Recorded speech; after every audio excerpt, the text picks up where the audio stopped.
Previously, we looked how you can build a basic prototype using your already exported screens.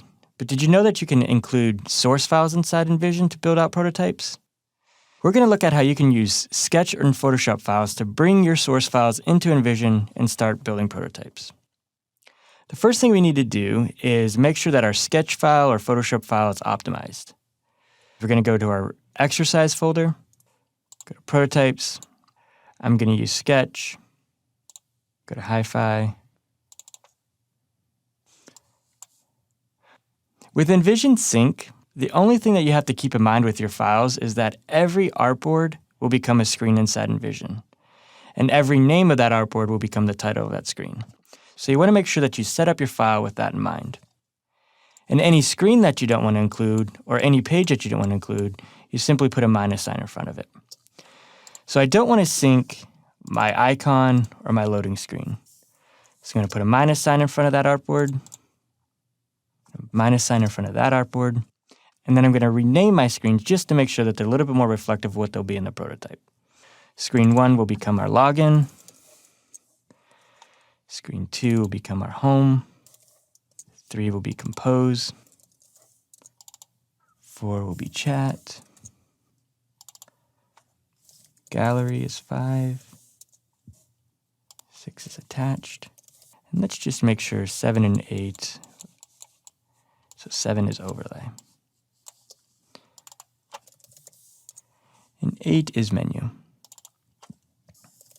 Another thing to keep in mind with Sketch is that if you create symbols or slices, as you can see here, those will automatically be synced inside InVision. So you can work as you would like normally inside Sketch with having to do very little. With Photoshop and artboards, it works the same, but if you're using older versions of Photoshop, there's a few other things that you may need to do, but we'll include those with your files. Once we're done, we'll click Save, jump back to InVision, and we'll start bringing these inside. So to start syncing your source files with InVision, we'll first need to download the InVision for Mac client. We'll go to Tools and Extensions, Desktop Sync, and here's all the ways you can get your source files inside InVision. Keep in mind that InVision Sync for Mac is only for Mac, but if you are on a PC, you can use Dropbox Sync, Drive, and even Box to include those source files inside InVision. So the first thing that we need to do is download our Sync for Mac. We'll install it. Click Open. Now it's going to ask us to move that application into our Applications folder. We'll say yes. You can see it installed the menu icon here in the menu bar. We'll go to Preferences, and you'll just log in. Now it should include an InVision folder on your sidebar. If it doesn't include your InVision Sync folder in your sidebar, you can quickly make that a shortcut.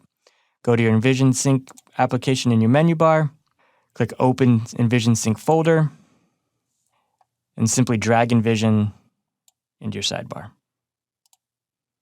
Next, we'll need to go back into InVision and create our project. We'll go back to Prototypes, click up plus. We'll call this Chat App Redesign. It'll be an iPhone app, it'll be Portrait, and we'll click Prototype. Now that your prototype is created, you can go back to your InVision Sync folder.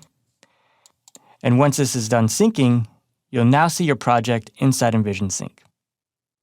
And any projects that you are part of or you've created will also be here as well.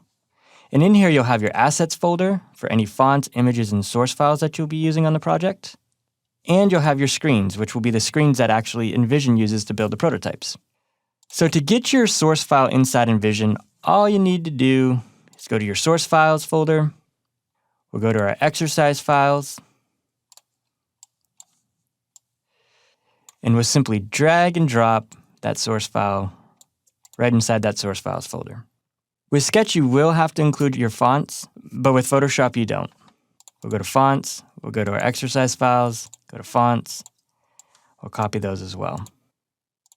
Now you'll see that this will start syncing, and your source file will now be synced with InVision. So now I'm going to refresh the page, and our screen should be there. Great. So that's how easy it is to bring your screens inside InVision using your source files. But what makes this so cool is that any change that I make in this source file will actually be made here inside InVision. So I'm going to jump back to my InVision sync folder, open that source file, and make a quick change to show you how that's reflected. We'll go to our InVision sync folder. We'll make sure we're in our source files. We'll open up the sketch file. And we'll just make a quick change to this button. We're just going to change the color to the pink. Maybe the client or the stakeholder asked for that color change. We'll change the font and the arrow to black.